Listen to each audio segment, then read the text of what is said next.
Hello everyone, my name is Adristea, and today I'm Kitbashing. You guessed it, a Demon Prince of Slaanesh. We've never done that before. On this channel in the past, we've done a hungry seeker demon, an alluring fox, and a woman. So in today's foray into the animal kingdom, a horse. Specifically, this is the Centaurion Marshal from the Age of Sigmar Warcry range. I've already built this model's horse haunches and man torso, so we can jump straight into the conversion. Oh, I hate that phrasing, jump straight. It sounds like AI. I swear I don't use AI, I just have autism. So, I've had this big mirror from the Slaanesh Endless spells, like laying around for a while. The same box I got the head for the demon, the fox demon, and I thought the mirror, it's kind of shield-shaped, right? And that was basically the inspiration for doing this entire kit bash. Unfortunately, it is a mirror and not a shield, so it's going to take a lot of reposing and sculpting to make it fit.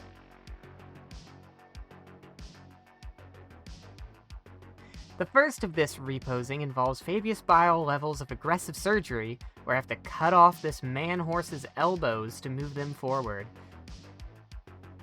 Let's leave the rest of that for later, though, and work on a few other parts of the body, because I have to make sure everything fits together. This cool whip is also from Warcry. This time it's the Vulcan Flameseekers. I found it while making my Chaos Dwarves of Shoal Airdru, which is a custom Chaos God I've made, and I'm making a warband for, on stream every Wednesday at twitch.tv/Adristea with Holy Fire them, so you should come and join us live. We're finishing up the bashes now and onto the painting step. Ignore whatever I'm doing with the whip's handle, though, because I completely get rid of it later. I pretty much just use the whip as is. This claw is from the old Possessed kit, because Slaanesh means crab claw to me, and this is the only good-sized one I owned. But honestly, I'm not the biggest fan of this connection point. I think if I was to redo it, I'd keep more of the Centaur's forearm and just swap out the hands, because right now it makes this arm look a little stumpy, and because it's a Space Marine connecting bit, it doesn't quite work right. I clean it up a bit later by adding the arm guard that would normally go on the forearm behind, but I don't think it's enough. For the front of the horse torso, I used the Demon Prince's chest piece. I could have used the main one, but I just want to add a bit more, and this is a really easy conversion to do. I clip off some stuff on the back. It's just a really good bit in general. For the head, I'm using the Slaaneshi one from the Demon Prince kit, just without the tongue, because I have no idea where the tongue went, and I'm going to be covering that up later. I wasn't really sure what I was going to do for this Centaur Demon conversion, other than I was going to do it, until I saw this post on the Warhammer community website, where they showed off someone else's conversion, which was really cool. It was very simple, they just swapped out the head, but I didn't want to copy that exactly, so I ended up doing something a little different with it, which I think may have been a mistake, so I want your opinion on that.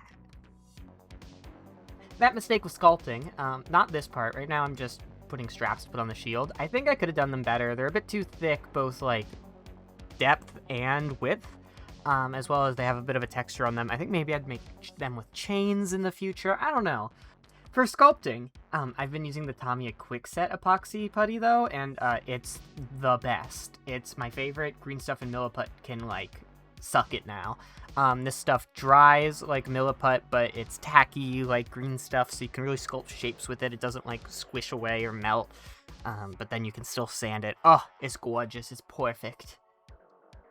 I used the same putty to give my demon a veil over the lower half of its face. I wanted to lean into those vaguely Southwest Asian vibes the Hedonists of Slaanesh have. How some of them have veils and stuff, and they're a little Arabic, Indian, vaguely kind of generically coded.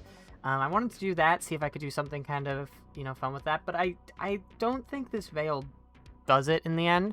It looks a little too much like a bandit's face mask, the bandana around the face, and it's a little too thick as well, and I think it might be because it's not see-through, you can't see the shape of the body after, so, but I think it's still cool. I just think I would have preferred seeing the face with a tongue sticking out or something, just different, So I've made a few changes. And I added this here to this little gap, which will need some sculpting as well. And I switched out the shoulder pad. I didn't like its bulkiness. I did this one. It's a Space Marine shoulder pad, but because it's got the Slaanesh skin on it, it could also be it could also be fantasy. I kind of want it to be both.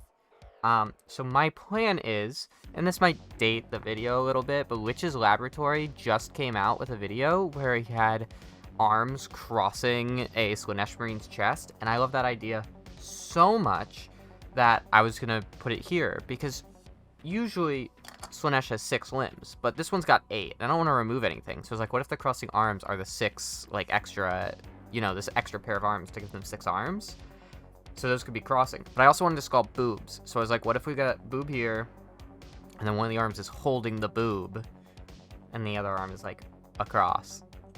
So that's kind of what I'm going to be working on next as well. Skipping forward, I sculpted these boobs, like I said I would. They worked best alternating on the armor, which is a little different than how Slaanesh usually does it, where they're kind of in a column all on one side. But I still think it looks kind of cool. It still kind of fits the vibe of, you know, having boobs and what the other half was, you know, like cut off. It's just the way the armor was really shaped on this model. Here is the blood letter crossed arms bit I was talking about from the Lich's Laboratory video. I'm going to link their video in the top and in the description. Please go watch them. It's an amazing video. But yeah, it's pretty easy to do. You mostly just cut them up and realign them on the body. I also now put a pin through her hoof for painting and to attach to the base later.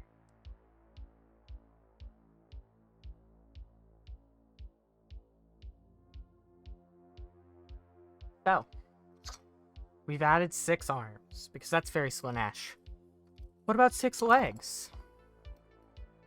Well, I didn't really know what to do, and then I found old High Elves horses and a Pegasus, I think Bretonnian. So I'm going to take those legs and see if I can give it, like, an extra pair of legs, so it's 6 and 6.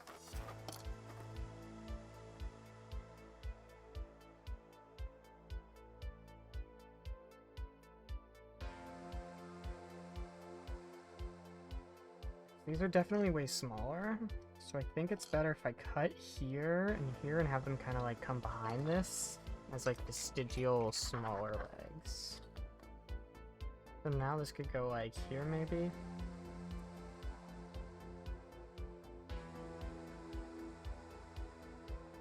Okay, now we let that dry. A weird like fusion of hooves. But just adds a little bit more demon freak factor as well as more Slaanesh-y. So, with this last bit of sculpting all done, I think it's time to glue everything together. And now that the demon is an assembled dodecapede, it's time to prime and paint. Here's a color you don't usually see with Slaanesh. Blue! I wanted the demon to have this blue skin while the horse part had a white fur. I don't really know why. I just thought it would look cool. I think part of it was just trying to find something different that I haven't done with my other demon princes yet. And now I realize my fox had white fur, so I didn't even do that. I actually just went white fur for both animal demon princes. But I don't know. On Instagram, YouTube, and in my Discord, I put forward a poll asking what sin do you most associate with mirrors? The options being pride, envy, lust, and greed. Most people chose pride, which you know, makes sense, but I didn't really want to, you know, just make it like pride's a little obvious. Second place is the one that I actually associate the most, is envy. I associate it because of Magic Mirror on the Wall and, you know, seeing Snow White and all that. So, this demon's going to be a bit envy-coded. That's why her mirror is facing outwards. It's why she covers her face with a veil. This is the stuff I was thinking when designing it, and then kind of didn't completely commit to, but we're thinking about him now using to justify my choices after the case, you know? God, if I was only a better YouTuber. Like one of those other Kitbashers. Taking a quick break from being envious to paint the base, because I realized I hate painting on this handle right now. and I really gotta get it ready to glue down. I do the same with the hooves. I just get those connection points like painted up so that I can just glue it down and hold the base, because God, this cork thing does not work well. At some point I used like weird magnet thing, and I was using a top of like a Muji style metal box. I think it was a cookie tin. It looked awful on video, so I just cut that part, but like I needed that to like balance it. Ugh. So to paint up the base, I used grays on grays, a little bit of a bone wash for the skulls, and I browned the browns to make dirt. Back to Mrs. Tar. She needs her straps to be browned, and oh boy does she have straps. Sorry, I just realized what that sounded like. That was not intentional. That sex joke was not intentional, but is Slaanesh approved. Oh my god. Now I'm using more typical Slaanesh colors. I'm putting purple on the cloth, like her boob cape, her veil, and the cloth on her shoulder pad, which maybe I could have painted as skin, but I didn't think about that. So, it's purple. I then move on to the beautiful rich pink of Citadel's Pink Horror to paint all of her armor. This is very quickly becoming my favorite base coat for Emperor's Children and other pink armor. After getting her horns nice and ivory colored, I add in some red into the scars of her chest. I then also water down ball red contrast paint and wash it over the skin around the scars to make it look very damaged and bloody. I also go back and forth a little bit, brightening it back up with blue so it's not too randomly purple. I think it gives a nice effect in the end. To highlight the pink armor, I use my favorite color, probably ever, but specifically for Slaanesh, Foundry's Nipple Pink.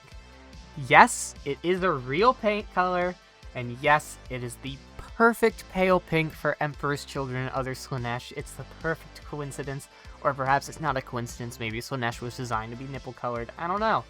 But I've used it in basically every Slaanesh paint job I've ever done, even when pink is barely present. It's incredible. But now to address the metallics, we have to go to the deep, dark depths of my abode.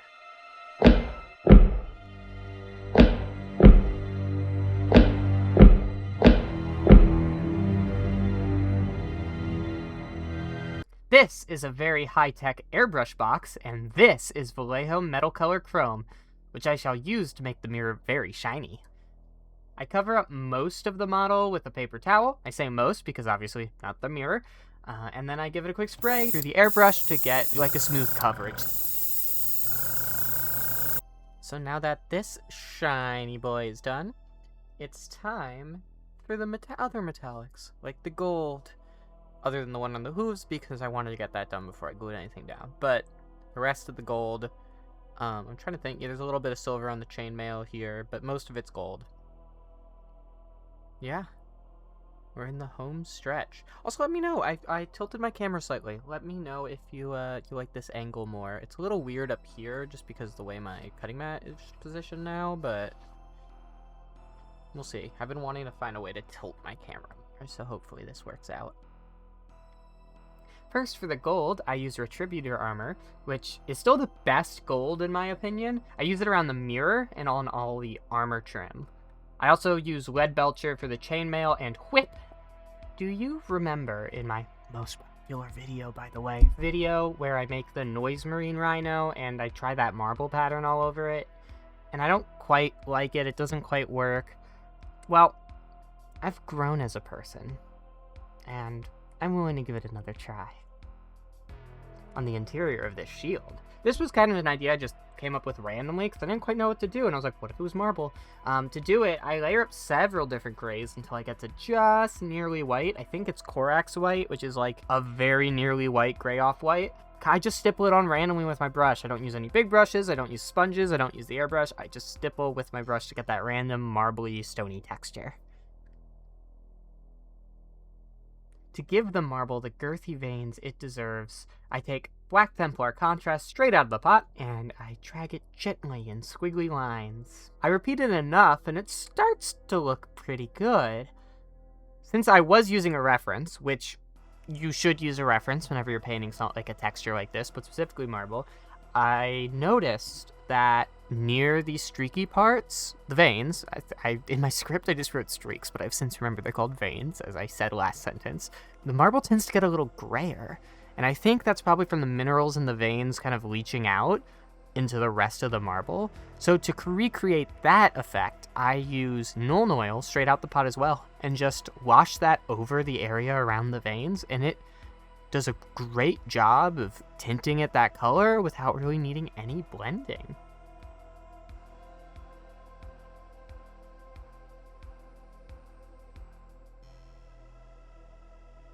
Finally, we need to bling out the mirror even more. It's already so shiny, but by that, I mean big ol' ruby for the gem, ivory markings all around, and a demon face that may not just be decorative. I guess we won't know.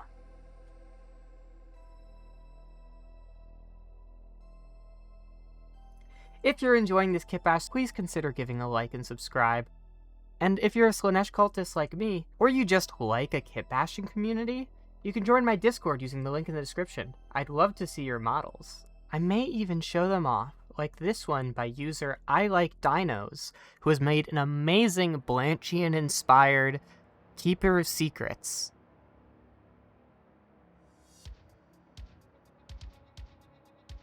If you want your mini to be featured in a video, make sure to come there and post in the video submission channel.